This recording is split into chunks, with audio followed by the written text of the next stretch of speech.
How Hololive changed Kiara's life. Before Hololive, Takanashi Kiara moved to Japan all by herself on a year-long holiday working visa. This visa is for people who are mainly going to Japan as a holiday and allows them to earn some money in order to supplement their travel funds. You're only allowed to use this visa once in your lifetime, and after you've used it you can never go back on the same visa. When she moved to Japan, it was just before the coronavirus pandemic led to heavy restrictions being placed on the country. Due to these strict restrictions, she couldn't really leave her house and do the things that she wanted to. She also wasn't working and wasn't earning any money. She had completely given up. She had a lot of regrets about her time in Japan, as she wasn't able to do any of the things that she went to Japan for. She thought that her one chance of living in Japan had been wasted.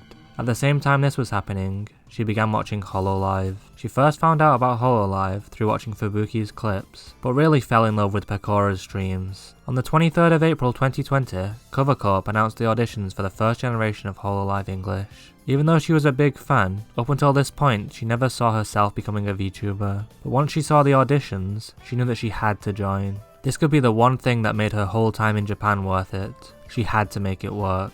For the audition process, she had to think of a script and send in an audition video. She noticed the auditions were open about 5 days in, and instantly her mind was filled with ideas and possibilities. She sat down for an hour and turned all of the inspiration into a script. Right after that, she recorded her script. She also sang a song from her favourite anime, Platinum Disco, from the Monogatari series. After she submitted the video, she questioned whether it was a good idea to record the video so quickly, when she could have spent more time thinking about it. She thought that she'd have to wait for weeks and weeks to find out their decision, but she received a reply only 1 or 2 days later. After the audition, she had some phone call interviews with the staff of Hololive. She was so confident that when she had an audition call, she told the staff interviewing her that she can do anything, singing, talking, entertaining, and that they would never regret picking her. After nearly 4 years on the job, I think it's safe to say that they made a great decision. After it was confirmed that she was chosen to join Hololive's first ever English generation, Kiara and her fellow Myth members spent 3 months training. She would go on to debut on the 12th of September 2020. She was the second member of the group to debut, after only Mori Calliope. Kiara and her fellow Hololive English members were an instant mega success. Holomyth's success would blow up VTubing in the West, and Kiara's hard work and dedication played a huge role, especially early on.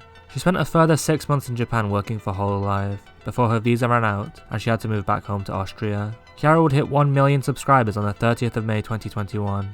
She currently sits at 1.54 million subscribers, and she's the 25th most super chatted YouTuber in the world. I think it's safe to say that joining Hololive turned her year in Japan around.